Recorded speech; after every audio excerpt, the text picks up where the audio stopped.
Hi everyone, I'm Shaylin here with Reedsy. Today I'm going to be talking about how to write your author bio. You're going to need an author bio for a lot of different occasions, which is why step one is to know what it's for. Now today we're mostly going to be talking about the kind of bio that you would put on your book's dust jacket or for your author description on Amazon. Some of these principles would apply to other kinds of bios that you might need, but all in all, this is the most formal type of bio you'll probably need, so it's the most standardized. Now, in general, your bio needs 4 things: an opening byline, the theme of your work, your credentials, and a personal touch. So let's start with the byline. This is an opening line that just begins with your name. It's a one-liner and it introduces you and your work. In short form, this byline could even function as its own mini bio, say for Twitter or for a magazine bio. If you mention your book's title in your opening byline, you can also link to your book's sale page there. We've got examples of all of these different components of bios in the blog post linked in the description, but essentially for the opening byline, it's basically just going to start with your name and it's going to introduce you. Number 2 is to state the theme of your work. Now that you've introduced writers to the basic facts about yourself, such as your name and the name of your new release, it's time to get a little more into your general body of work. What genres do you write? What categories do you write? Do you write fiction, poetry, nonfiction? What themes do you often gravitate to in your work? This gives readers an idea of what to expect from you as a writer, not just in your particular new release, but in your work as a whole. Number 3 is your credentials, which can be kind of the intimidating one if you're like me and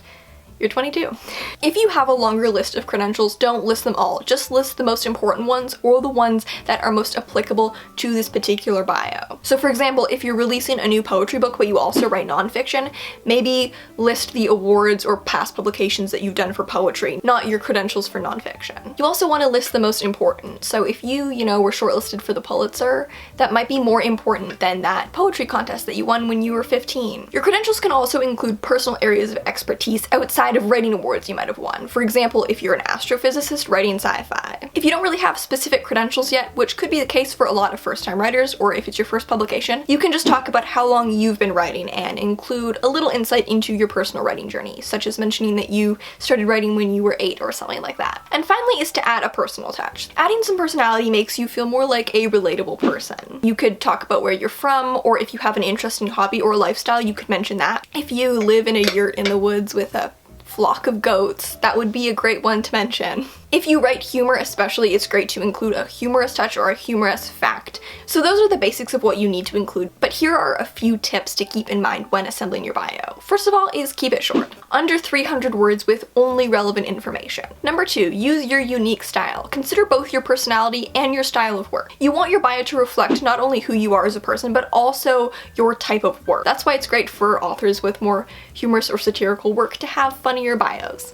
Number 3, write it in third person. First person is fine for your website or for your social media bio, but on your book's jacket or for Amazon, the standard is that bios are in third person. Number 4, keep it updated. Of course, you can't really update what's printed in ink on a printed copy of your book, but you can continually update things like your Amazon bio or your website bio. Not only keeping it up to date, you also want to encourage readers to sign up for your mailing list so that they can get updates on your new publications. Number 5, don't worry if you don't have a ton of accolades. Lots of people don't have a long list of awards, and that's totally fine. You can create a great bio by talking about yourself and touching on the specifics of your work. Think creatively about yourself, what's interesting about you that might give readers an insight to who you are. And finally, promote your other book. In your bio, mention books that are on your backlist. Now, if you have a long backlist, only list the ones that you most want to promote or that are going to be most of interest to fans of this particular novel. How many people have such a long backlist that they have to pick and choose books from their backlist to include in their bio? Most people don't have that long backlist. You might just want to include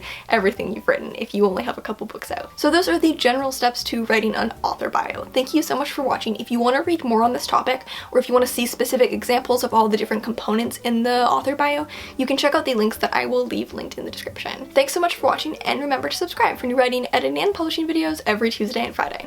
Until next time.